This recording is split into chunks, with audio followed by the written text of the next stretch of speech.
So let's discuss now circular forces, or rather forces in circular motion. Now the first thing that we have to realize is that we started in chapter 1 describing there's two types of motion, and every single motion is actually defined as either a pure instance of one of those cases or a combination of both, right? And we said that those cases where actually every motion is either a translational motion or it's a rotational motion. And so the idea here again, remember, if there's an object and the object is moving, it doesn't matter if it just zigzags or whatever it does. If we take 2 points of that object and draw a line, by the time the object goes here, it's going to be a line that's going to be still parallel to that. So the line is going to be always parallel to itself. So that's translational. It can be in 2 dimensions, in 3 dimensions, n dimensions, but at the end of the day, the object is not rotating. Whenever we want to introduce rotation, we actually describe the object maybe moving in a circle, and then we have the object. And so if we take a point of that object, we're going to see it traces a circle with respect to center, right? With this is the axis of rotation. So we said every single motion can be described as either one of these cases, and then every motion, there's motions that combine them, right? So for instance, this box could be tilting and going like this, but that will be a combination of translation and rotation.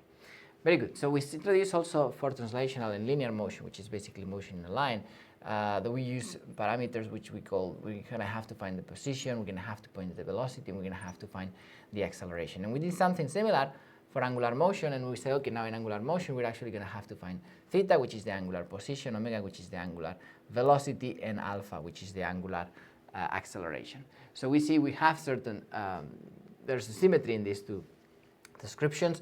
This is for a circle. Of course, this is all that we need, provided that you have a radius that it's constant, basically that this being constant, right, which is means basically that the radius, it's actually a circle basically, right? It's not changing the radius with time. And so we're going to keep that particular case when we're assuming in all of physics 2053. Okay, then we also saw that we developed the idea that, okay, position changes in time, how fast that happens, that's velocity. And we also observed that objects change their velocity in time, and we call that an acceleration, right? And so likewise, we introduced the angular position, say angular position changes in time, angular velocity, and angular velocity changes in time, and there's angular acceleration. Now, we said that whenever we see that in the case of linear motion, there is an acceleration, basically we're changing velocity, right? Whenever there is a change in velocity, that means that velocity is non-zero, then we can define acceleration, because acceleration is the change of velocity over time, right? And of course, time can pass, and then it will never be zero, unless you take in the same instant, but in this case, it's meaningless. And then it's all about changing velocity. So I have an acceleration, which is a measurement or a magnitude that I define as the change in velocity in time whenever I have a velocity. And Newton told us that because that this could be described basically with this equation, which is Newton's second law, which is an object is the force is equal mass times acceleration.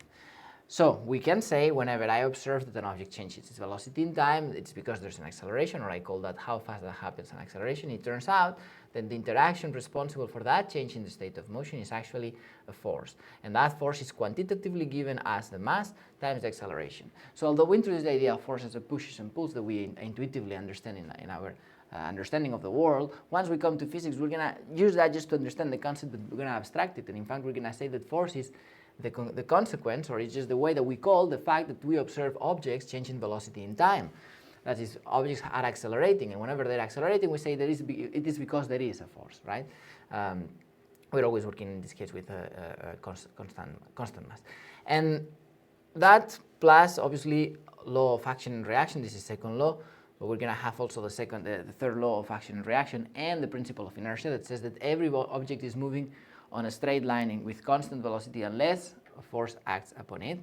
And why is that? Well, because acceleration is a vector, and acceleration then can change, or rather, velocity is a vector,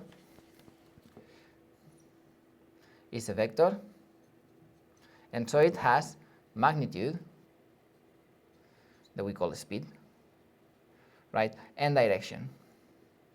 And so if I want to say I have a change in velocity, that means that I'm changing my vector, and we saw already that's because there's two options.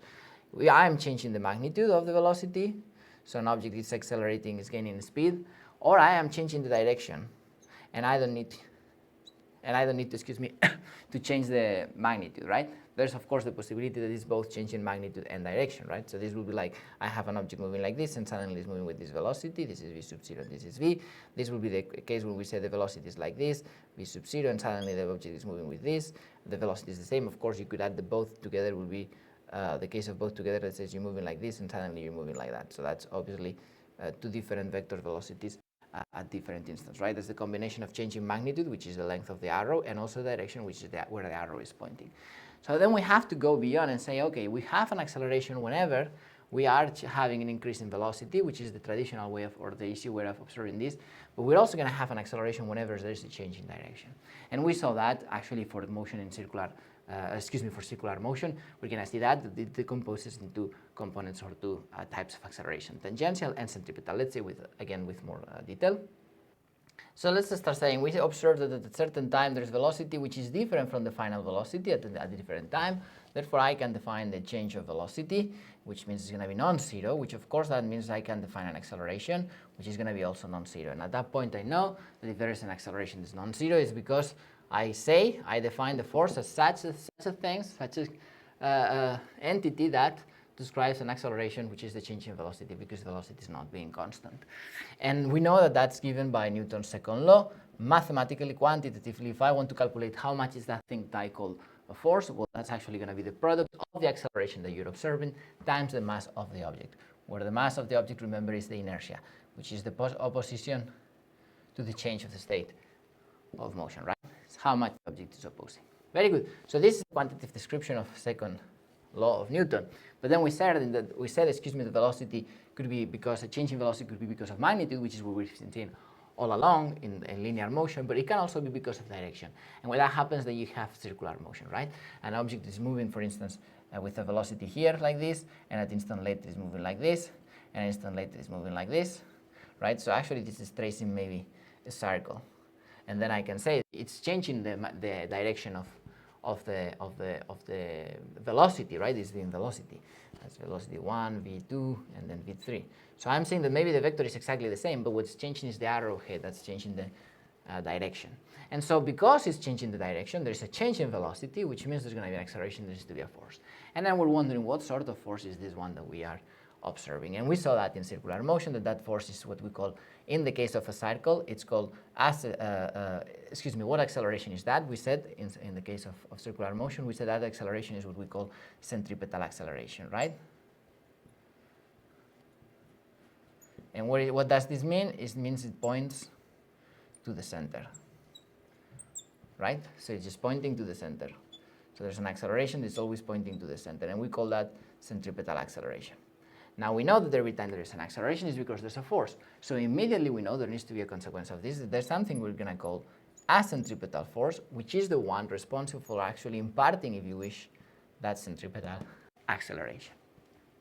We saw in the previous chapter that the centripetal acceleration was given as the square of the velocity divided by the radius of the circle describing. So we can replace that thing over in here. We don't need to use this because if we're constant radius, we only need one parameter, we saw that. And then it's going to be mass times velocity squared divided by r. And this is actually the definition of the centripetal force. So what is this telling us? Well, it's telling us that if you want to do, and again, you play with these numbers we're going to see right now in the problems. But basically you're saying if you actually want to have an acceleration, if you actually want to have an object making a circular trajectory, you're going to have an acceleration responsible for changing the direction. That acceleration changing the direction, in the case of a circle, is what we call centripetal acceleration, and it's given by this magnitude, v squared divided by r. So whatever velocity your object has divided by the radius that you're trying to describe. And that much acceleration you're going to need to be able to actually make a circle.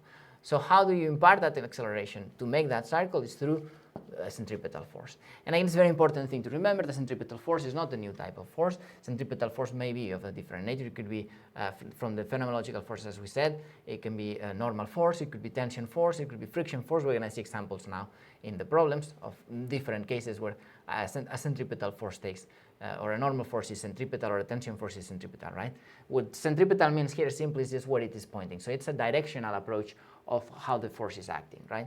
And that's going to be responsible for actually curving the trajectory. That's actually going to be responsible for changing the velocity direction and therefore curving the trajectory in a circle. So this is the definition of centripetal force, which is just simply the one that produces centripetal acceleration, and that's always pointing towards the inside of the circle, right? So if we have a circle, centripetal force is going to be always towards the center of the circle.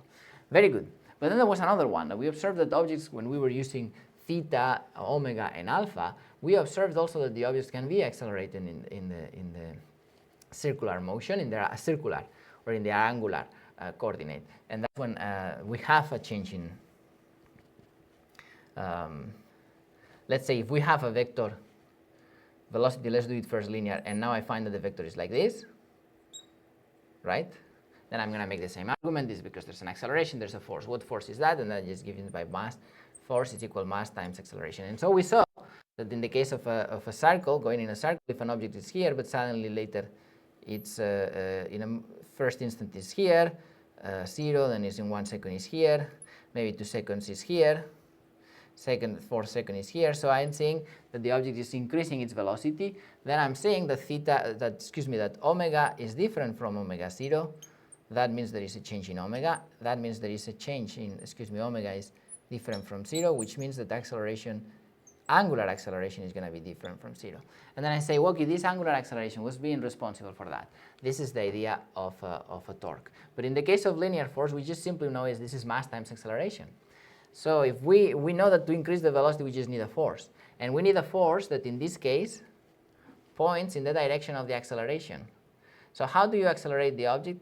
In this case of a circle, take a wheel, put it on an axle, fix it, and say, how do I accelerate this wheel? You always accelerate this wheel by pushing it like this, or like this, or like that. How is that? That's always tangential to the trajectory, because it needs to be in the same direction as the acceleration, which is in this case in the same direction as the velocity. And because of that, we call that the tangential force. And we remember that's that's an acceleration which is tangential acceleration. And that's why we said that the tangential acceleration can be described in terms of the angular acceleration, because that's going to be alpha times the radius of the object. And so now I can see that if I describe that tangential force, which this is not tension, this is tangential now, that's going to be mass times acceleration, tangential, and that's going to be mass times alpha times the radius, or in other words, mr times alpha. And so this is the idea of tangential force. So if we plot both forces in here, we're going to see that any motion that is happening and let's put it here in general, any acceleration is given by a centripetal acceleration and a tangential acceleration. The tangential acceleration speeds up. The centripetal acceleration curves the trajectory. So this is responsible for direction. This is responsible for magnitude. So if I have a motion where I can describe a centripetal acceleration, that's meaning acceleration points towards the center of a circle, and I have a tangential acceleration, which is motion parallel, or acceleration, parallel to the velocity, I'm going to have a circular motion that is being accelerated, right? Which is this case over here. To make this curve, I need to have both a centripetal acceleration that's going to be responsible for curving it, plus a tangential acceleration, which is acting tangential to the curve, which is responsible for accelerating it. If my acceleration tangential is 0, then the object is going to be equidistant always. In this case, compared to this case, where the object at different intervals of time, at the same intervals of time, are at the same positions, then here alpha is 0. But I still need to have a centripetal force. I need to have a centripetal acceleration pointing inwards. Otherwise, it's not going to be a circle. We saw those things. So now we're going to see the same thing, that we have to have both forces. We're going to have a centripetal force to have a circular motion. With this equation, given by this formula, we're going to have as well a tangential acceleration if we want that motion to be accelerated. Now that's equivalent in terms of linear, but there's another way in which we can describe this force, or the equivalent of a force in circular motion. That's what we call the torque. Let's see that in with a little more detail. So again, we're going to have an acceleration in circular motion that's going to be component centripetal and a component tangential. So whenever we are studying a motion circularly, we're going to see that to have a force, of course, we're going to have a mass, and then we're going to have a tangential, a centripetal acceleration, and a tangential acceleration, right? And then we give just the vector notation because they can be oriented depending on how we choose our axis one way or another, right? Okay. So this one again is responsible for changing direction. This is going to be responsible for accelerating. This can be 0, and then this will be a circular motion with zero acceleration. circular angular acceleration, of course, right? But there needs to be still an acceleration responsible for changing the vector direction. So this changes magnitude, this changes direction. If this is non-zero and this is 0, of course you're not changing direction, so you're changing magnitude. That's the case of an object moving like this, right? This is velocity. So this will be AC equals 0, no change in direction, but AT non-different from 0. The case 2 will be the case in which I have a velocity like this, and then I have velocity, excuse me, let's try to keep the same, that, and then I'm going to know that AC is different from 0, but here tangential is 0. And of course, case 3 is going to be when I have both. So I'm going to have this, and I'm going to have this, right? This is V and this is V sub 1, so okay, let's call this V sub 0. And then we're going to have one, an acceleration responsible for curving the trajectory, that's changing the direction. And also I'm going to have an acceleration responsible for accelerating, that means changing the magnitude of that. And consequently, whenever I see these things, I'm going to have in here, I'm going to have a force of the form F is equal ma. In here, I'm going to have an angular force, centripetal force of the form m times v squared divided by r squared, which is this one. What about here? How do I produce this sort of thing? Well, then we're going to have to see, we're going to introduce what is called torque.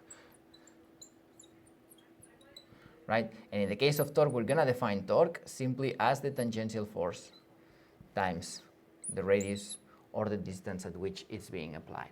So consider that there's a string attached to a mass, and this is trying to accelerate. Because it's moving in a circular motion, I need to have, for sure, centripetal acceleration. And that centripetal acceleration, in this case, of course, is going to be the tension force, right? So let's use capital T, for tension. So that's the centripetal force, which is going to be responsible for the changing in direction. But I'm trying to accelerate this. What do I have to do? Well, I need to apply a force that goes in this direction, which is going to be tangential force. Well, the product of this tangential force times the distance to the axis on which this is being rotated is what I define as the torque.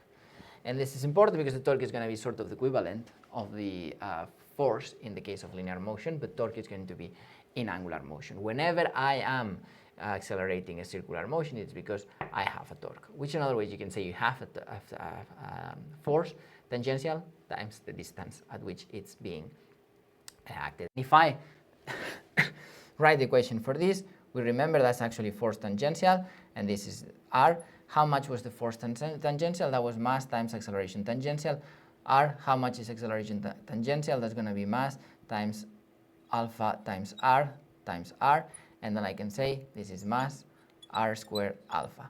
And so that's the definition of torque in the case of a circle, and this is very interesting because now we said if we compare here how we make sense of this, it's always a very good idea, or it's helpful to see circular concepts also with their analogous from linear, to see there is some sort of asymmetry here that is very interesting,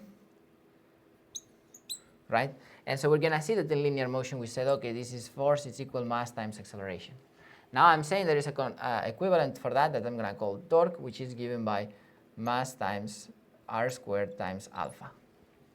Now I've written this force in terms of, which is linear force, let's say, in terms of a linear magnitude, which is alpha. Now I have an element which is also in terms of the linear, the angular rotation. So then it makes sense that I make the same interpretation. So this is the force, which is responsible, this is the inertia, or linear inertia, or translational inertia, which is just simply the mass, and this is the acceleration. Again, linear inertia or translational inertia, this is just purely the mass. In chemistry you see is the amount of material. It turns out that the amount of material is actually the one that defines the property such as that we call inertia, which is the opposition, the laziness, right? The opposition of an object to change its state of motion. In other words, to actually accelerate. Because for the same force, you divide by mass, a bigger mass, slower acceleration. So it changes less. It's a state of motion. And now I come here and I say, okay, I have the same thing, which is an acceleration here, but this is going to be angular acceleration, right? Then I can understand this as the angular force, if you wish, equivalent. It's the equivalent of that, kind of, conceptually, right? And then I say, what is this over here? Well, this is going to be inertia as well, but it's going to be rotational inertia. And how can I understand this? This is the opposition to the change in rotational motion. So if I have a pendulum and I'm rotating, how much inertia it has, meaning how much is going to oppose to have a change in omega, a change in angular velocity, is going to be given by this. Why? Because now I have that force idea, which is the torque divided by the acceleration, or the force torque divided by mass times r squared. The higher r squared it is, the lower the angular acceleration is going to be. It's the same thing that we just did in there. But now there's two components in here which is important. So let's do it over here maybe. Let's erase quickly here.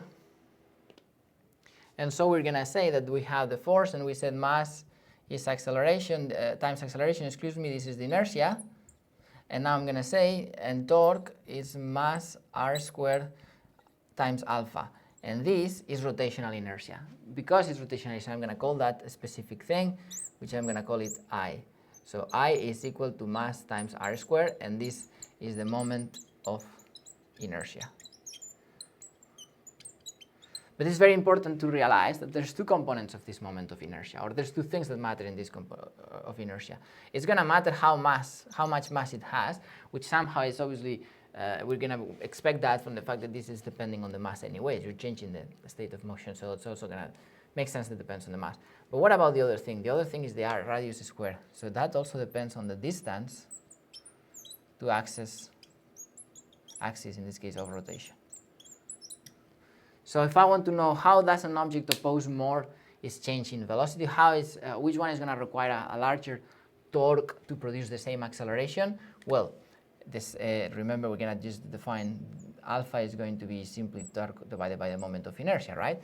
Which is torque divided by r squared. So there's two scenarios. If I took two objects, one object is much more massive, than the other one. Let's maybe make it in here.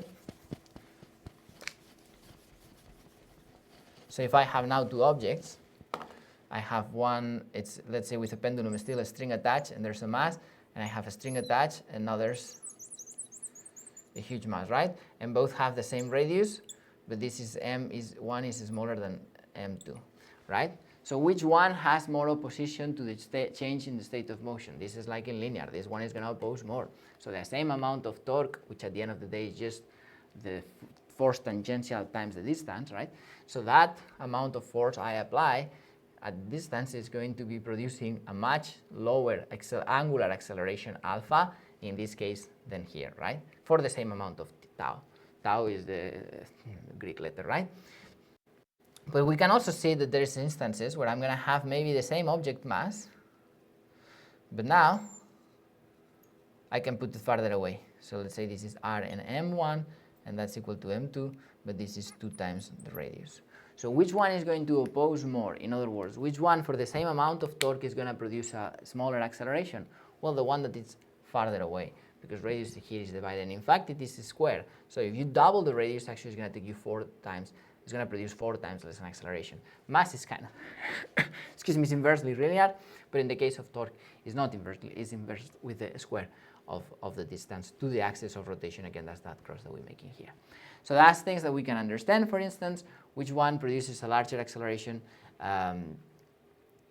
For instance, in the case of you take an object, let's take this object which always has the same mass, and I see how is the mass, how far there is the mass. Well, if I put it here and I put a tangential force and I'm doing this push over here to make it rotate, versus when I hold it in the middle and I just do this. So for the same amount of push, which one does, you can try it at home, which one is easier to do? Well, it's the one where the mass is closer to the center. Which one is that? Which is this scenario that we saw over here, this one. Because in here we have mass, all the pencil, all the pen, all of the marker away. In here we have mass, only half of the marker away, right? So moment of inertia for a mass rotating with respect to an axis is given by this formula. However, any other objects, excuse me, any other objects which have a different distribution of mass are not going to have exactly this. However, it's going to still be proportional to the radius squared times the mass. Typically, to find the actual number, to find the actual equation, you would have to use differential calculus. This is what engineers, mechanical engineers do. It's extremely boring and we don't gain anything by seeing it. So if there's any problem where you actually are required to compare two different objects that have two different moments of inertia, even if they have the same mass, right?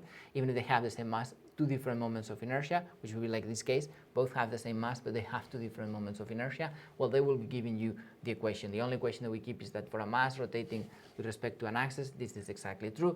For any object that you have, for instance, a cylinder, a sphere, a plate, any different thing, it's going to have a different moment of inertia. And finding that one requires calculus. We don't use calculus, obviously, in physics 2053. So if they are giving you a fancy object, they're going to give you the formula for inertia for that particular object, and then you can make the computations. But again, that's basically the idea that completes all the description of angular motion. How we do produce angular motion? Because we have a centripetal acceleration, that means we have a centripetal force, and that's mv squared divided by r. And now we say, how do we accelerate that motion circularly? That's because you produce a tau. Tau is proportional to the alpha. How much? What's the proportionality? Well, the proportionality is given by the moment of inertia, which is like linear inertia, which is purely mass, but also has a different, an extra component, let's say multiplying, compounding that effect, which is the distance to the axis of rotation. It's more difficult to produce. It requires a higher force, or a higher torque in this case, to use that terminology. It requires a higher torque whenever we are moving objects with more mass, or whenever we are moving objects that are much farther away. And conversely, of course, whenever you want to multiply your force, meaning you want to produce the same, you want to produce motion, right? You're trying to get wherever you're applying the force farther away, so you can multiply your force. We'll see this in the problems of wrenches and all that. And that's the idea why we push the door towards the edge, but not towards the hinges, because we're farther away from that. So we multiply our tangential force times the distance, right? So we'll see that in the concept of torque when we apply it in problems in this chapter.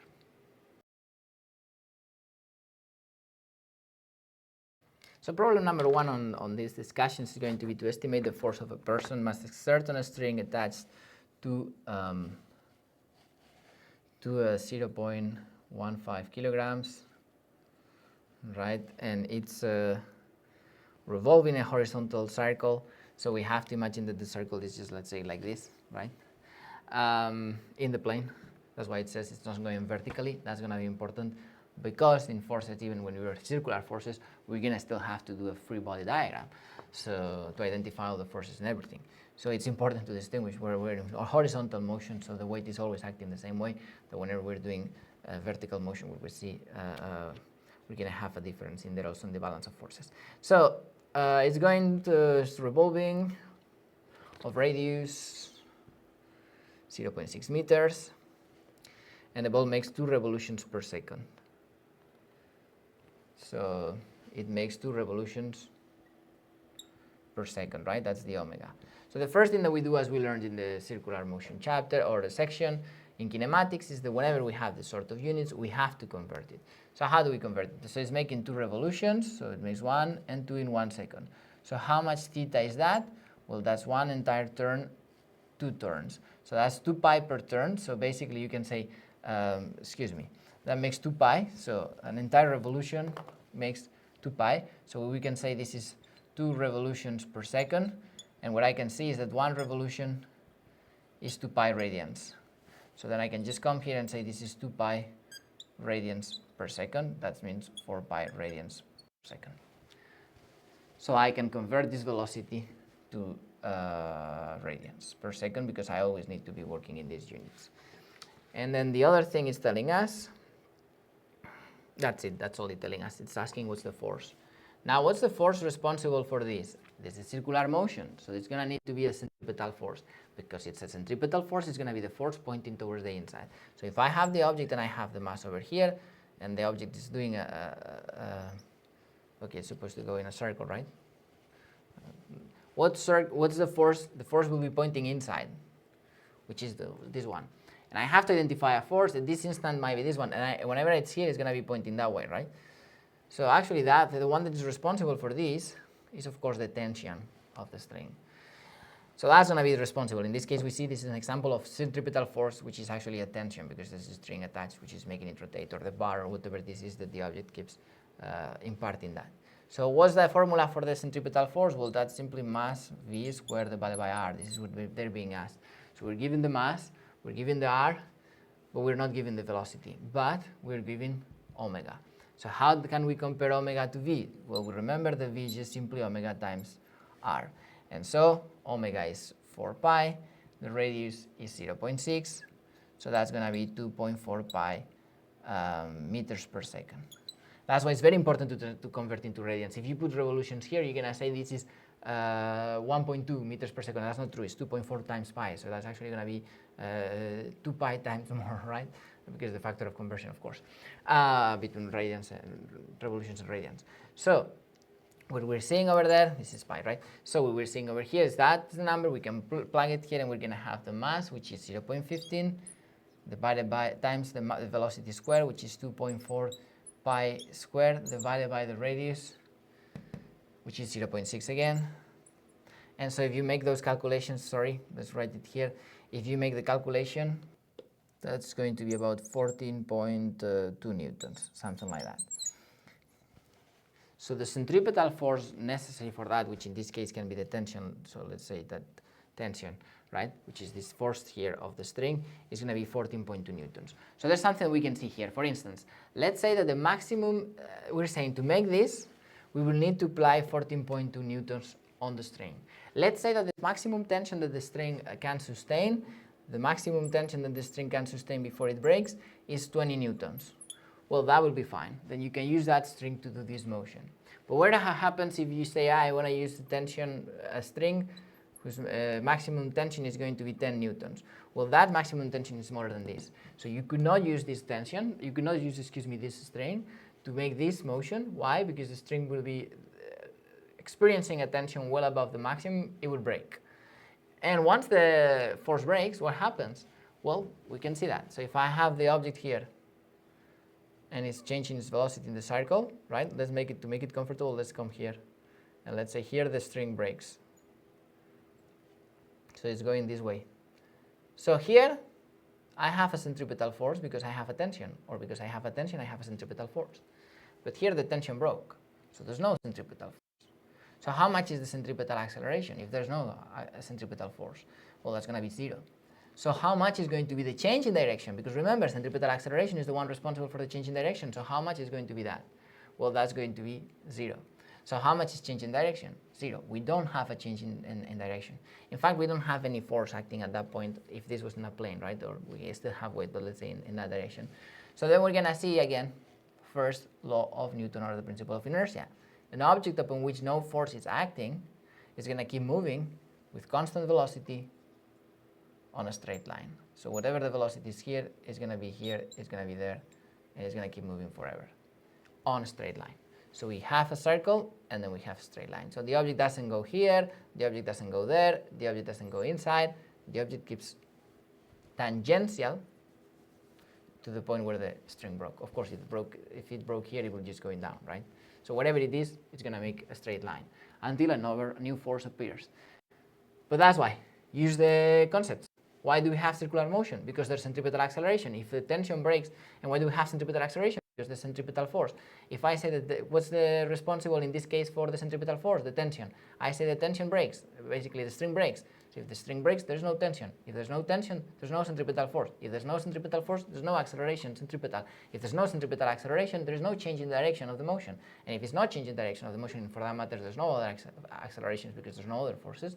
It's going to be moving with constant velocity on a straight line.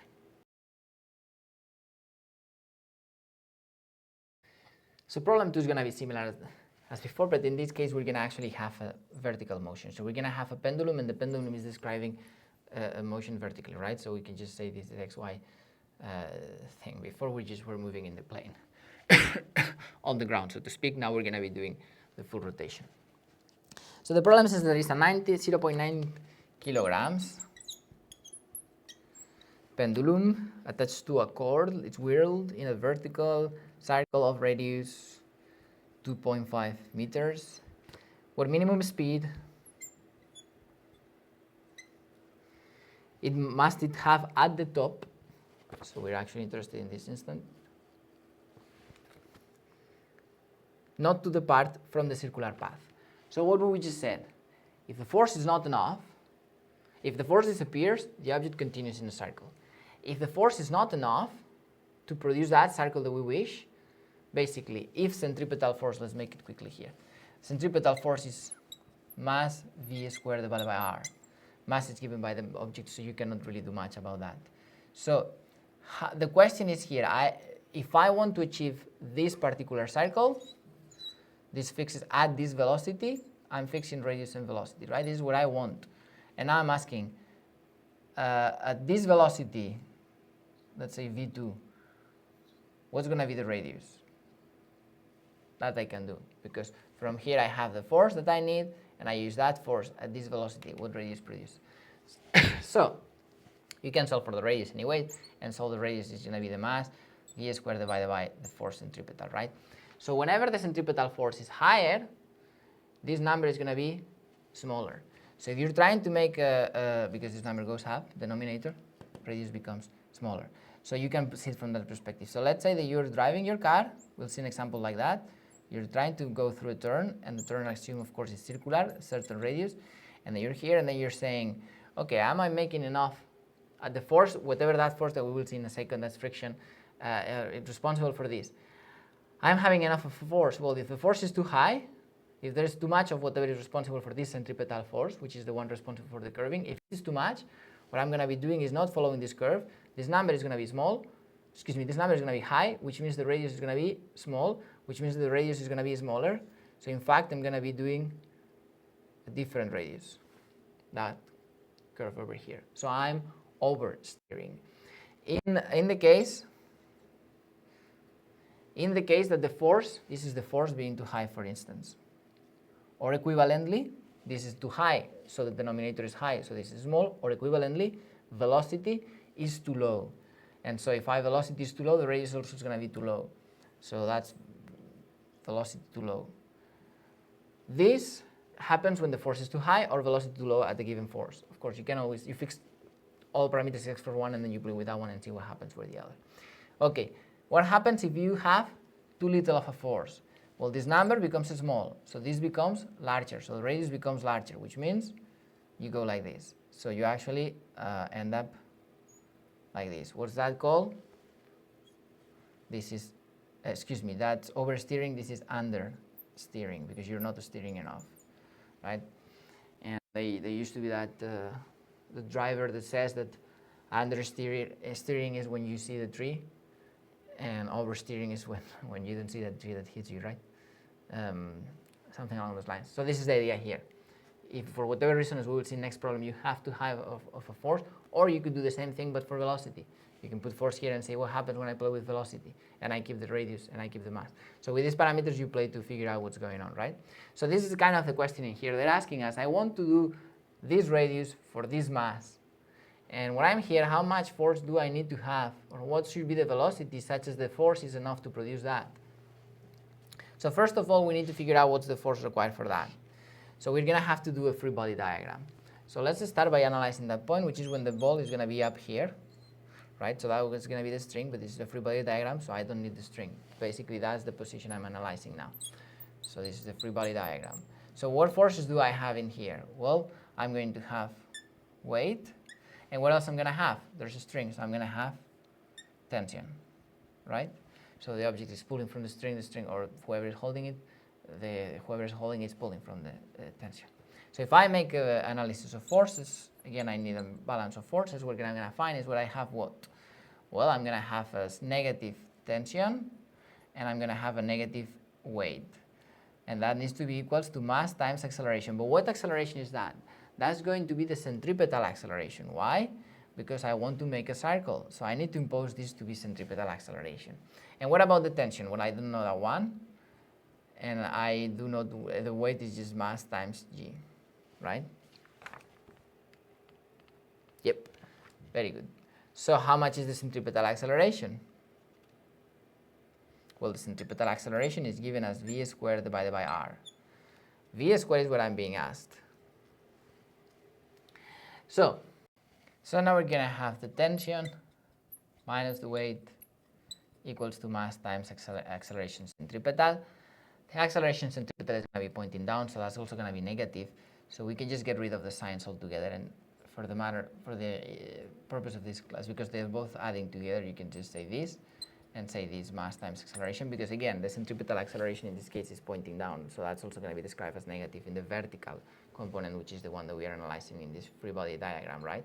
So that's going to be also negative, to be precise. So we can just get rid of all those let's put it here. We can get rid of all the minuses and just write it like here. And so we can see that the tension plus mg needs to be m times AC, and that's m times v squared divided by r. Okay, in other words, that Ft plus mg should be the one supplying mv squared divided by r. And then the question is, what is the minimum? How do I make this minimum? Well, you can make these minimums, certainly. If you increase, let's say, the first question we can ask, how much, we're asking for the minimum velocity. What can we play with? Well, radius is given, mass is given, g is given, mass is given. The only thing I have left is tension. So then the first thing to realize is that to indeed find the minimum velocity, that's going to be whenever this is minimum, because this is equal to that. So if I increase this number, this needs to increase. If I want to make this as small as possible, this needs to be as small as possible. So I want to minimize actually this. But the weight is the weight. I cannot minimize it because that's mass times g. What's the only thing I can minimize? Tension. So the only way to make it minimum is actually if you make a situation such as the tension is 0. At that point, velocity is going to be minimum velocity. And then the mg is equal to mv squared divided by r. This and this cancels, which means that v squared is g times r. V is the square of root of gr. And if you replace the numbers and substitute, that's 10 times 25, so that's 5 actually, 5 meters per second, right? So what's the minimum velocity required to make that? 25 meters per second. Let's come here and say why that's indeed the minimum. Well, let's say that I don't say that, and I say I want to put a tension of 5 newtons, okay, for instance. So what I'm going to find? Well, I'm going to have tension is 5 newtons, plus the weight. How much is the weight? Is 0.9 times 9, which is 9. That's going to be equal to mass, which is 0.9, times velocity squared, I don't know that, divided by the radius, which is 2.5. So how much is this? This is 14 equals to 0.9 divided by 2.5. So we can just actually say 14, this multiplies 2.5, and this divides 0.9, and that's equal to v squared, which means the v is going to be the square root of that, which is the square root of 39, about 39, which is approximately 6.2 meters per second. So we can see that the more that I increase the tension, the higher the velocity needs to be, which is another way to say if you actually want to spin something, that thing needs to be spinning with enough velocity. The velocity is going in this direction because it's tangential, right, to the trajectory. So I need to be applying a torque, if you wish, or I need to have enough tangential acceleration to reach a velocity that sustains the motion in this circle. If my velocity is not high enough, I need to compensate with, I'm going to be able to actually make that circular motion. That's the idea in here, right? And in this case, they're asking what's the minimum velocity you need to have. Well, the minimum velocity is going to be when you're in this position and then there's no tension. Because if there is tension pulling, then the acceleration centripetal is going to increase. And increases that acceleration centripetal, this is going to increase, which is going to be increased. If I increase this, centripetal needs to increase. So if I increase this, this increases, and if this increases but the radius is constant, then the velocity is the one increasing. And this is what we're seeing over here, right? So how do I minimize that? By making this tension 0. Once I make the tension 0, and I can solve for the velocity, and I find that the minimum velocity for that is 5 meters per second. For a given scenario also, you're going to be able to see if that's actually or not the case.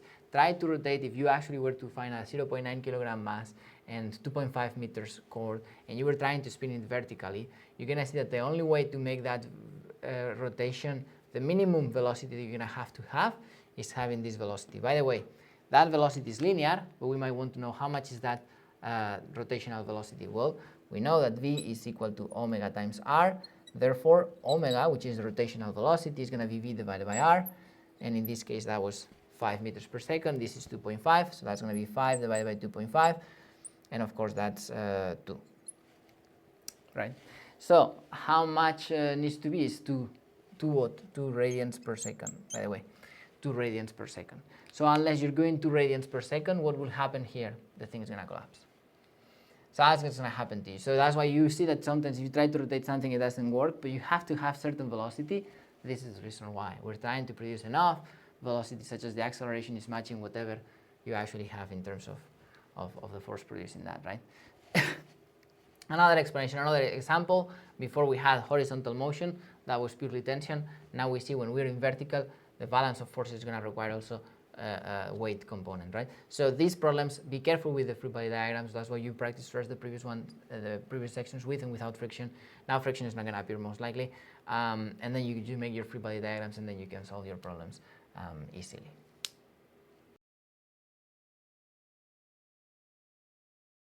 So problem number 3 in discussion is going back to that thing that we introduced there on the side, which is the car driving, right?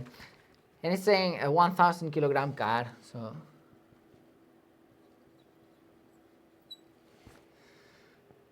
rounds a curve on a flat road of radius 50 meters at the speed of 15 meters per second. So, and just clarifies it's about 30 miles per hour, right? Will the car follow? It's nice to have conversions to the units that you're familiar with to be able to appreciate exactly how fast something is, because 15 meters per second might not seem like a lot.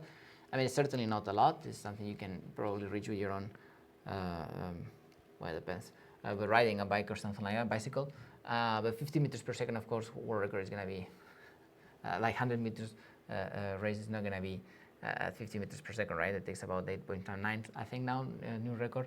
So that's actually a high speed for a human walking, but it's not that high for a car because it's just 30 miles per hour.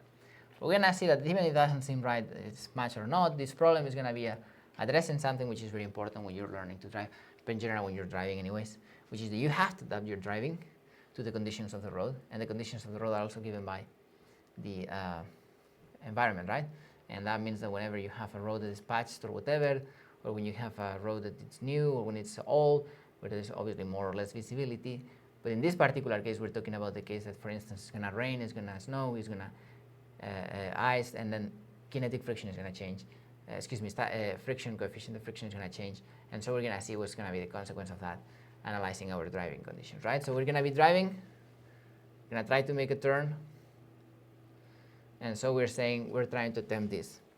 And the question is, will the car follow the curve, or will it skid if the pavement is dry and the coefficient of static friction is 0.6. So A is, we are saying, static friction is 0.6. Part B is going to be the same, but now the pavement is icy and it's 0.25. So this is kind of more than halved because of the change of the conditions of the pavement. And again, this is the coefficient of friction, because it has ice, we've lost more than 50% of the coefficient of friction. And the question is, how am I going to be able to do the turn? Why is this relevant? Again, physics is the description and modeling of things of the real world. We make some simplifications analysis to make it first as a first approach, and sometimes we do some that you may feel uncomfortable saying there's no air friction. There's really good chances that you actually have no air friction, but there's many chances where you actually observe a situation pretty close to actually not having air friction. And so although you go out through the window and throw a ball, you feel the force of the air, which actually is not the force of the air. So, when you open, if you put a hand, you feel it, right? But you see the dragging of the air, and that's why the ball falls behind you. When you throw the ball inside your car with the window up, there's almost no air friction, and the ball actually falls down. So there's scenarios that even we say, well, this might be too idealistic, there's still places where we can apply them well. And what is the situation in here? We're driving at 50 meters per second. We're going to attempt a turn that is 50 meters. We don't choose the turn is given by the road, right? I mean, you could always just try to do a shortcut or something like that. But in this case, this is given by the road. This is my velocity. This is the only thing I can adjust because this is 1,000 kilograms is my car. By the way, 1,000 kilograms is the car. We're going to see, again, mass is going to be relevant. Why is also relevant? Well, in this case, of course, friction is going to be dependent on normal. And if there's no vertical motion, that means typically the normal force is pretty much weight. Because the more you push, remember that friction force is the result of the interaction of the two surfaces. The more you push, the more the surfaces come close. And so the more difficult it's going to be to overcome that, right? And so we're going to see that the higher the mass also is going to have typically more friction. And it's going to be relevant because it's not the same to driving on your own, your car, the driving now with your entire family, particularly if you have a compact vehicle, right? Which is like segment A typically in Europe, which are not very common. In America, but something like a Chevrolet Spark, something like that, a Ford Ka, something like that. The old ones. Nowadays, I don't know how they do them anymore. But those sort of cars are very compact. They're very typical in Europe. And then the change in weight is going to be very reasonable if you, very significant if you're just on your own, or now you're with your entire family and the luggage or whatever, right? So whenever you're approaching different scenarios, you have to adapt, and this is the physics that explains you why. So that's why it's a very interesting problem. So okay, so let's start realizing the first thing is, I'm saying I need to do, excuse me, a circular motion. And because I have a circular motion, then I need to have a centripetal acceleration. So I have the car. So I need to have a centripetal acceleration, which is another way to say I need to have a centripetal force. Another question obviously is, what is the force responsible for this? What force is produced in that? There is no string, obviously. You don't just anchor your car and then just make the turn. Normally it's applying in here. So what is the force responsible for this? Well, this is the key of this, and why it's also like a nice teaching or example, is there needs to be a force, and the force needs to be acting in this way. What is that force that is going to act in this way? That's going to be kinetic friction. Excuse me, static friction. Why static? Because the object in this direction is not going to be moving. So the balance of forces in there, which is going to be mass times acceleration, whatever we call this direction, that we can call centripetal acceleration, centripetal direction. In the centripetal direction, the forces need to be 0, because I don't have, if it's 0, I cannot make the turn. So I cannot have it 0. But the balance of forces should be such that it produces an acceleration, because if this is 0, if the force is 0, let's go this way. Whatever forces are acting here, I'm going to just write F unknown, needs to be equal to mass times acceleration centripetal. And now I say there is no forces acting in here, that means that the acceleration centripetal is 0, and that means you're not turning. So your car is not turning. Then what is this, right? It's going to go in a straight line because there's no change in direction. So this is important thing. So there needs to be a force, otherwise this is never going to happen. We knew that, but now we just start to see more specifically. And that force needs to be responsible for that. So the only force that you have in this scenario here acting in this direction is the force friction. So this is going to be due to friction, right? Centripetal force here is going to be friction. But what sort of friction is going to be that one? Well, you're not really going to be moving in this direction. So actually it's going to be, you're attempting not to move in this direction. So you can hold it there and then just go there. So that's actually going to be a static friction. To have kinetic, you would have to be doing like something like moving like this way, right? So you would be in motion in here, but you're not in motion in here. You still have to have a force, which is the one that we're going to see, that produces the acceleration, but you're not really moving in there. So actually you're not changing your velocity within this, let's say, this direction in this case. So that's going to be static friction. That's why they're giving us static friction, right? If the car starts to move, that means that the car is going to slide sideways. You can see it even more obviously here, because that's just vertically, right? Purely vertically. If I'm saying that, I'm moving, it means that I need to be moving in this direction, but the car is not moving in this direction, right? So then it's going to be static friction. And so of course the question is this static friction enough or not?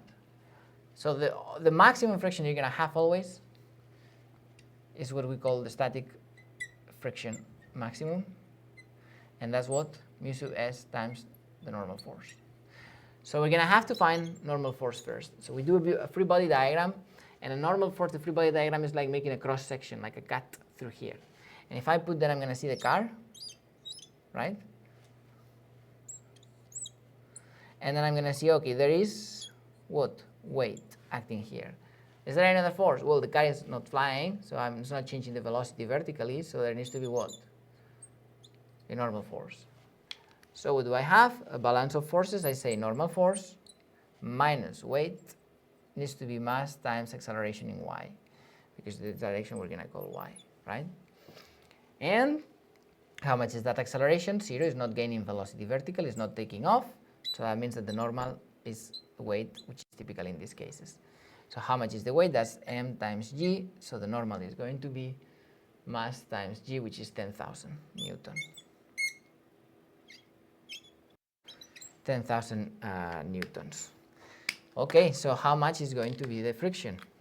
Well, the maximum static friction we're going to find, the maximum static frictions that we can find are going to be when it's dry. Then the maximum static friction is going to be 0.6 times 10,000, which is 6,000 newtons. The maximum when it's icy is going to be 0.25 times 10,000, which is 2,500 newtons. And now we can probably erase in here quickly. So let's erase here. We can do the horizontal diagram of forces if you wish, which will be like in this direction if we take this instance. And so we're going to have the car that needs to have an acceleration here. So that means it's going to have a friction force in here.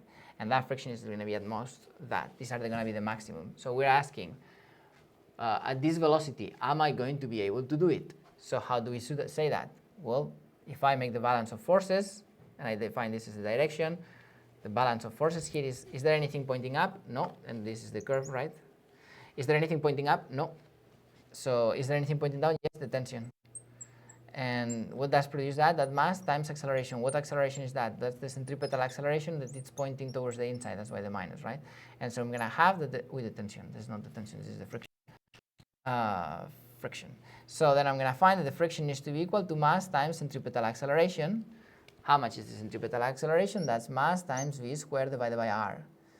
So now I have to replace and find the numbers. So in the case of 15 meters per second, so I just replace. Anyways, let's do that. Mass is 1,000 times 15 squared divided by 50 meters. And that's going to be 4,500 newtons, right? 4,500 newtons. So now we come back and say the friction that I require to take the turn at 15 meters per second, which is about, remember, 30 miles per hour, right? Which is going to be about 50 kilometers per hour, something like that, right? So the force required to be able to make this turn is 4,500 newtons. The fundamental reason, or the reason why that force appears, is because of friction. Static friction, because we're not moving there. Because if we were moving there, we will be sliding. And that's actually the question that we're having in here. We're not sliding, we say we're trying to avoid it to skid, right? And so what's the thing that we're going to see? That we need to put a force that is able to reach this value. Static force, kinetic force has always the same value. Static force, on the contrary, reaches a maximum.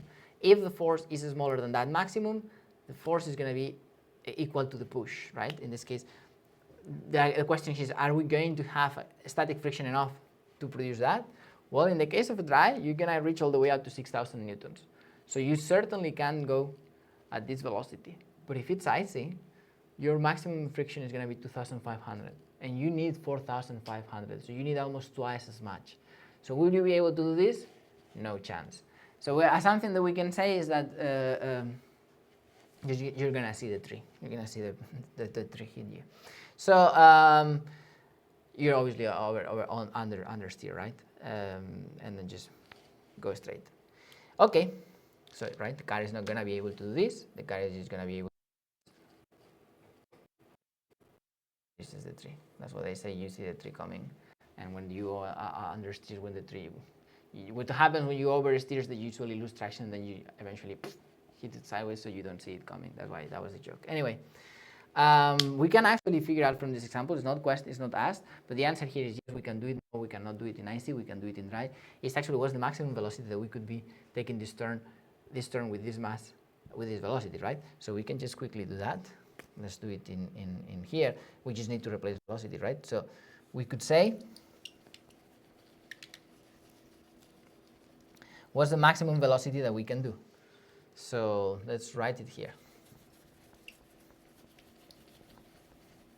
Instead of doing that, we're going to do the opposite, which is another way of doing it. Now we know the maximum friction is going to be equal to the maximum that we're going to have is going to be mass times v squared r, which is actually the maximum velocity at which we can take the turn. And so if we use this, we can then solve what's the velocity maximum, which is going to be friction maximum times the radius divided by the mass. Square root of that's going to be the maximum velocity with the conditions of the road. So if we do that, for dry conditions, we're going to find the square root of 6,000 times 50 divided by 1,000. So that's 6 times 50, which is 300, which is the square root of 300, which is the square root of 3 times 10, right? Which is going to be about 150, something like that.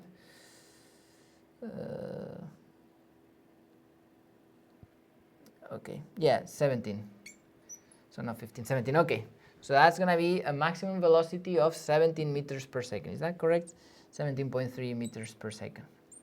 What about the case of ice or icy road? Well, in that case, the maximum force that we can have is 2,500 times 50 divided by 1,000.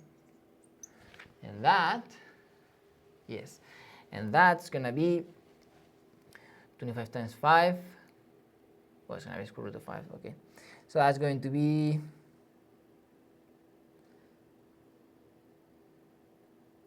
11.2 meters per second. So because the conditions have worsened, because it's ice, the maximum velocity we're going to be able is 11.2. Because the conditions are nice, you can go up to 17. If the conditions are nice, but you don't go 15 meters per second, you go 30 meters per second, there's no chance. You're going to see the tree. If you go much slower, there's no problem, because static friction is always going to match whatever force is required to the maximum. Once it goes to the maximum, you skid, right? And we can do the opposite. We can see at 50 meters per second in icy conditions, what's going to be the radius of the turn, right? We could even do that. And it's just always playing with the numbers. So in that case, we will be solving for the radius. So instead of doing this, we will be saying, okay, what's the actual radius we're going to do? So we can say that the radius is going to be mass v squared divided by the force static maximum, which means that in the case of dry conditions, mass is going to be 1,000, velocity is 15, and the force is going to be maximum 6,000. And that's going to be the maximum radius. Well, actually, it's going to be the radius. The maximum radius, because of course, we're saying maximum static friction, right? So we're going to be able to go the minimum, actually, not the maximum, the minimum radius, right? The higher the radius. So this is this radius is of course larger than this one, right? Make two concentric things. Let's say about here, right? So this radius is larger, so this turn is much more easier to do than this one, right? So that's going to be the maximum static friction is going to produce the minimum radius that you can do successfully. So how close you can get to being like very close radius. That's a very small one, right? So actually that's going to be like the minimum, not the maximum. So because you can always, if you're able to do this turn, you will always be able to do this turn, because you need less and less kinetic. And at some point when the thing is completely flat, you don't need any at all, right? That's the zero static friction, excuse me. Are completely flat, right? Which is the limit when the radius goes to infinity. Very good. So minimum radius is going to be 1,000 divided by 6,000. 1 over 6, 15. That's going to be 2.5. So I think that's going to be about 25 meters. No, how much is that? 1,000 divided by 6,000 times 15. Yeah, 2.5. So where's the error here? So yeah, this is square actually. Okay, so that's going to be 225 divided by 6. So that's going to be 225 divided by 6. That's 37.5 meters.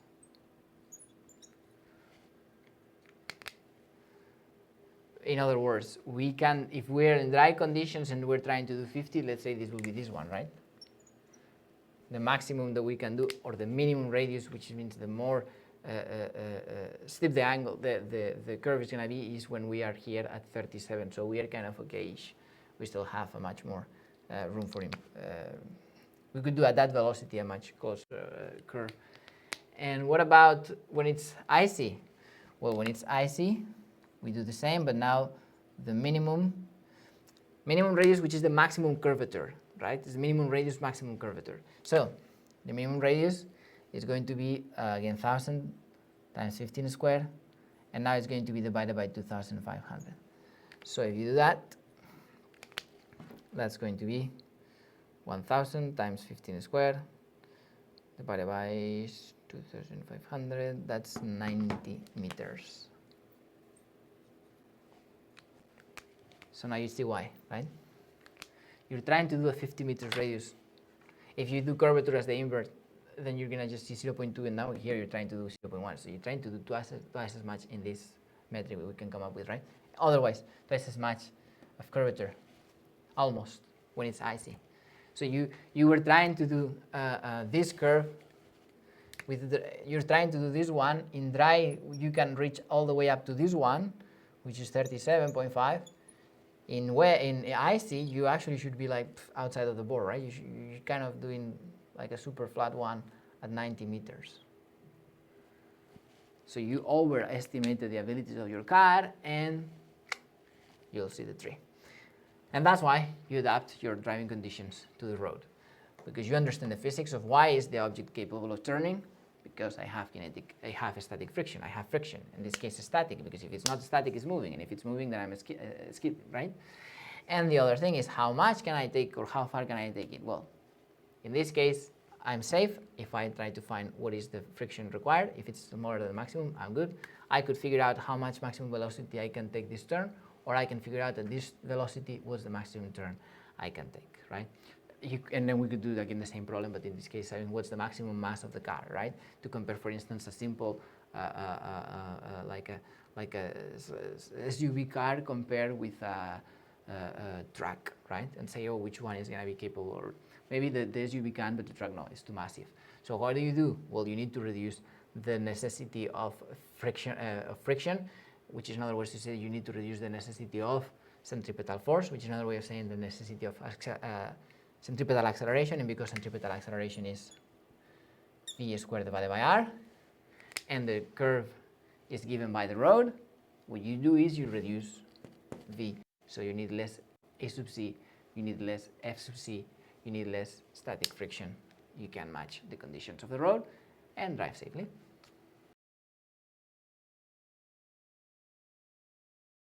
Now problem number 6 gives us an idea about applying concepts of torque. And in this case, we're going to have a bar. They say that the mass of the bar is negligible. Let's say the center is here, and the bar has two masses, A and B. And we're going to see that the mass of A is 5 kilograms. The mass of B is 7 kilograms. And then we're going to see what happens when they are apart from each other 4 meters.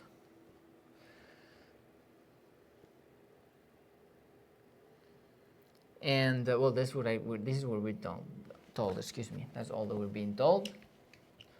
So actually, let's say they're 4 meters apart. They're in a bar. And then I say, what's the situation? Okay. And then say situation A. When rotated about an axis halfway between the weights. Excuse me. So the weights. So how is that? Well, now I can do the axis and say, well, if I put it halfway through, because it's 4 meters, means that this object is 2 meters away, and object B is going to be 2 meters away, and then I'm trying to rotate this, right? Rotate it like that, and this is mass B, and this is mass A. And I say, how much is the rotational inertia? Well, this is something that we need to know. Is inertia total is going to be the sum of each one of the inertias. Why is that so? Well, if you say how much inertia does a 1 kilogram object have, if I have 1 kilogram and I try to move, right, and I try to move it in this velocity, I say inertia is mass 1 kilogram. What if I bring another object on top, let's say? Then I'm going to have 2 kilograms, 1 plus 1, right? So it makes sense that we add the inertia because we're adding mass. But in this case, we add them individually. So each one of these is going to have its own rotational inertia. Because they're connected, trying to move this one is going to move this one in the same direction, obviously, because they're fixed in place. So actually, to move this one when this is present, I need to compensate for this inertia, but there I'm going to also be experiencing this inertia, because I cannot just choose to move this one without moving this one. So actually, it's a composed system. And that composed system is going to give just by the sum of all the inertias. So we can calculate the inertia for object A, if this is A, let's say this is A and this is B, right? And the inertia for A, of course, is mass times r squared. That's actually the case for all of those. Mass times r squared, right? And so we're going to just see, in this case, that's going to be 5 kilograms times the radius. The radius is how much? Well, the radius in this case is the distance to the axis of rotation. So how much is that? That's 2 squared, which is 4. So that's going to be 20. And what about inertia? And this is kilograms per meter. square.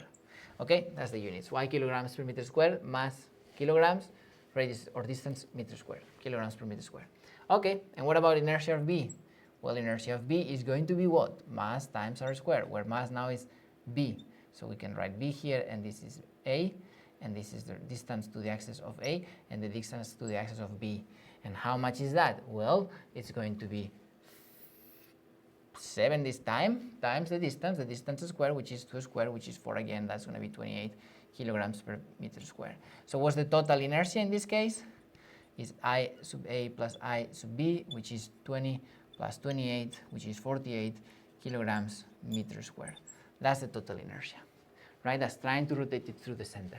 But then we have case B, and what does case B said, when rotated about an axis 0.5 meters to the left of the, oh, okay. So now we know that we're rotating, let's say this is the bar, and I have the mass A here, and the distance here is 0.5, and then I have mass B. What's the distance between A and B? 4 meters. I haven't changed that. So how much is this? Well, that's 4 meters plus 0.5. So what's the position of this? 4.5 meters. Again, what's the distance between A and B? 4 meters. What's the distance between A and the axis? 0.5. So between B and A, 4.5. So that given, then I can calculate the inertias. So what's the inertia of A? Is mass of A, distance of A. Mass is still 5, obviously, squared. And what's the distance? 0.5 squared. So that's going to be 0.25, which is a quarter, which means this is 0.125, no? And then I sub B is going to be mass B times radius B squared, which is going to be what? That was already squared, right? So that's going to be what? 7 times, and now 4.5 squared. And if we calculate that, that's 141.3, about that. And this is wrong. And this is 125. So what's the total inertia? It's going to be the inertia A and the inertia V. Why again we're adding them? Because to move this one, I have to also move this one. And to move this one, I also have to move this one. So the total opposition trying to move this one is to move the entire system. So then I have 142, let's say, kilograms per times meter square. So now we see why this is important. And now we see the difference between this and this. The longer it is, the more obvious it becomes, right? So take a ruler or something and try it with a ruler, and you'll see even more difference. It's not just simply the mass. The mass distribution, the mass is the same. What has changed is the distribution of those masses. We have put them differently with respect to the axis, and so they have more or less inertia. They have more inertia the farther away they are. So this has less inertia than this case. That was, now it's 1.25, it used to be 20. But we have pushed that thing far away, and that has increased enormously. So now it's 142, which is like 3 times more than 3 times more, right? Well, more no, about. So yeah, anyways, inertia has changed because we have changed the distribution of masses. And so we see here the concept of inertia, opposition to the change of rotational motion. So if I wanted to stop this thing from rotating, meaning I had to put an acceleration there, and that again is being a tangential acceleration, which is going to be the one responsible for angular acceleration. How do I do that? With a torque, which is the force equivalent in rotational motion. Then I'm going to need much more torque to compensate for this, even if both are rotating at the same velocity. Why? Well, again, torque is equal to inertia times alpha. If I need to produce the same acceleration because they're moving with the same velocity and I want to go to the velocity to 0, then I need to have the torque needed is going to be proportional to the inertia. So for a given alpha, let's say 1 radian per second, how much torque do I need? Well, I need 3 times more in this case than I need in this case. That's why. Let's see another application of torque with wrenches, which is actually useful for applications, for instance, when you have to fix your car or any other machine that has bolts and they're difficult to unscrew. Let's see them, unbolt them, and let's see how it works also torque, but in terms of tangential force times the distance. So problem number 8. We have It says that the bolts on the cylinder head of an engine require tightening to a torque of 95 newtons per meter, right?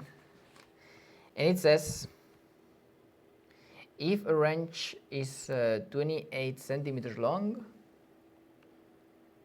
let's draw the wrench if you wish, so that's something like this, kind of, and this is 28 centimeters, which immediately is 28 meters. What force perpendicular to the wrench, which is perpendicular, is required when applied at the end, right? Okay, so what's the force required? So what is this? What am I trying to do? Take a bolt, let's say it's an hexagonal bolt, about that, okay? And then you're putting your wrench here, and you're trying to push it. This is something you can do yourself. I mean, this is not supposed to, this can be whatever, right? Actually, you can use a torque wrench, which is going to be much more interesting in this case because you need to do it at the specs, right, which is 95 newtons per meter. So do it by hand is a bad idea. Using power tool is a bad idea. Use a torque wrench to make sure they're properly torqued, right, or the mechanical engineers are going to get upset. They're going to cry at home. Okay, so what is this torque thing? When you're replacing an engine or you're working on your car, usually the engineers who design the parts come with some documents which are the specifications that tell you, oh, this bolt you can unbolt it, but you will put it back, which obviously you have to put it back if you want a functional car, then you have to torque it at 95 newtons per meter. What they're telling you is how much strength you have to put such as the bolt is in their own place. If you put very little torque, or you put much less torque, it's like not tightening it enough.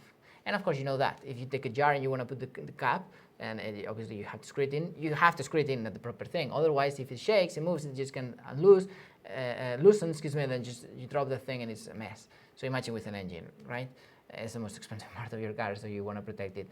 And the other thing is, what if you put too much? Well, if you put too much, these bolts are also going to be experiencing some shear and some tensions and some forces in the engine because of the heat and because of this and that. If you put too much, I mean, if you just put a little bit more, maybe it's fine. But if you put too much, you can actually come to the situation where the bolt eventually cracks, or the place where you've put your bolt actually cracks, and then you have a mechanical failure, and that's going to be super expensive. So what is a good practice as a mechanic? Of course, is just to read the specs and follow the specs of the manufacturer, and just torque things at the right thing. So how do you measure torque? There's a special type of wrenches that are torque wrenches, which actually you can select the force that you need to put, and then you push them, and whenever it reaches that, it clicks or it tells you, right? They're digital as well nowadays, so it goes with the springs, and there's some mechanism, though, of course, we're not going to get into that. But that's why it's important to torque things. Torque is just another way of saying how much are you bolting something. And why is that? Because you're bolting to that rotational motion. It's a perfect example. So now the question is, how much force do you need to do? And you're going to do it how? Well, if you need to torque, let's say, this thing onto your engine, let's say, how are you going to apply the torque? You're not going to push this way. How are you applying the force? You're applying the force this way, meaning you're applying the force perpendicular to the wrench. And it doesn't matter if the wrench was here. How will you apply the force here? Here. So you're still applying it perpendicular, right? So you're always applying it perpendicular. Perpendicular with respect to the wrench. But how is that? That's describing the circle. So what is that? That's tangential. This is the tangential force we were talking about before. This is the tangential force that we were talking about before. You don't apply a normal force. You don't apply a force going in the direction of the wrench, which, by the way, that's going to be the one responsible if you actually hit that thing and it starts spinning. That's actually the tension, let's say, of the wrench itself. That's the centripetal one responsible for that. But in this case, you actually want to accelerate because this is stationary, meaning there's 0 omega, and you don't want to have 0 omega. You want to have something different from omega, which means you want to have a different than this, which means that you need this. How do you obtain an acceleration? Through a force. How do you obtain an angular acceleration? Through a torque. And how do you obtain a torque? By applying a force tangential times the distance. So the question here is how much? If I need to have 95 newtons and I'm applying it at 28 meters, 0.28 meters to 28 centimeters, how much I might need to apply? So if I want to torque it to specs, I'm going to have the torque is equal to 95, which is of course equal to the tangential force. This is what I'm trying to find, and this is times the radius, which is 0.28. So of course the tangential force is going to be 95 divided by 0.28, which is going to be, how much, like 300, something like that, 339. So 339 what? Newtons. So how much force do I need to apply? 339 newtons. In terms of weight, how much would that be? That's a good way actually to make sense of the numbers, right? Something that you can do. That's 339. Let's come here. So how much is 339 newtons, if you want to make have an idea? 339 newtons, right? How much is that? Well, let's take an object and let's pull it upwards. How much force do I need to put? As much, usually, as, and if I move it with constant velocity, I just need exactly the same as the weight, right? Because I don't need to accelerate it, I just need to move it with constant velocity. So if I'm pulling an object up, I have weight, and I'm going to have, let's say, pull me, this is me pulling, and if I'm moving at constant velocity, then acceleration can be 0, so this is equal to this one, right? So how much force do I need to pull with? With the weight.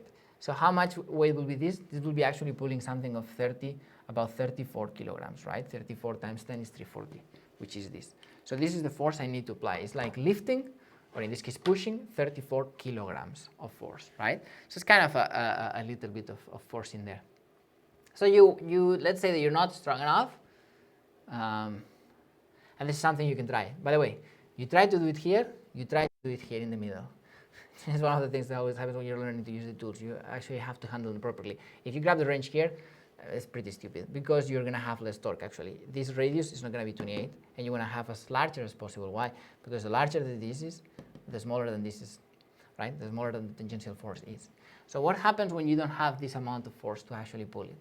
Maybe let's say that you only have the equivalent of 10 kilograms of force. This is the maximum that you can push, 10 kilograms. So if you go reverse, how much tangential force will that mean? So that tangential force will be what? 10 times 10, let's say, right? So about 100 newtons. Let's say this is the maximum I can do, 100 newtons. What do I do if my wrench is like this? Well, what sort of wrench would you need, let's say? Well, now torque needs to be 95, and your tangential force is going to be 100. The question now is, how much is the distance that you need? Well, you divide, and then you see that the radius needs to be 0.95 meters, which is approximately 1 meter. So that means this was 28, it means it's going to be 3 times, right? So if we make a small diagram here, let's say, this is your bolt and this was the wrench. What I'm telling you is that you can do that if instead of applying the force here, 340 newtons, you apply 2 wrenches, 3 wrenches, right? If you apply the force here, you only need about 100 newtons. So if I only have this wrench, how do I push? If the wrench is here, right? The wrench is here and it's here, how do I push here? I mean, there's no wrench. So what do? This is life advice, let's say. You use what's, you buy a longer wrench, right? That's what the braking bars and all those things have a longer handle. So you can buy one with a longer handle.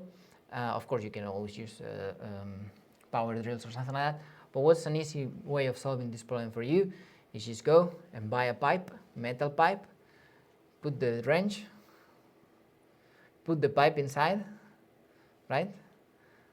And then you push at the end of the pipe. And it's amazing, but it does work, because that's how I changed my braking pad. So you have a range limited, extend the handle. How do you extend the handle? This is the ingenuity of man, right? I was told this, of course, that wasn't my idea. But how do you do that? Just multiply the force with the distance. So you either have a high force and you can do it close, or if you don't have that much force, which is the tangential force, which is the one perpendicular, go farther away, which is the reason. How do we push the door? We don't push near to the hinges. I mean, you can do it if you're strong. The more massive the door, the more difficult it is, because the more force you need, right? But you can go to the edge of the door where the handle typically is, and then it's going to require less of a force. That force is going to be tangential to the hinges of the door, right? So you have the door, these are the hinges of the door, and this is the door. So we typically find the handle here. Why? Because the distance to the axis of rotation is going to be larger than if you actually just push here. So you go now to the closest door and practice with this, experiment with this, and you're going to see it. And if you ever need a longer range, because you have less force, which is what you can actually output humanely, and you don't have time to go to the gym for months to bulk up. So then what you need to do, well, you need to go farther away. How do you apply that moment of force? How do you apply that torque? Well, you need to go farther away. You have a wrench, use a pipe, works beautiful. And anyway, these are just ideas of physics in rotation that we can see again. They can help us in our life to understand better the world and then provide solutions to make it easier for us.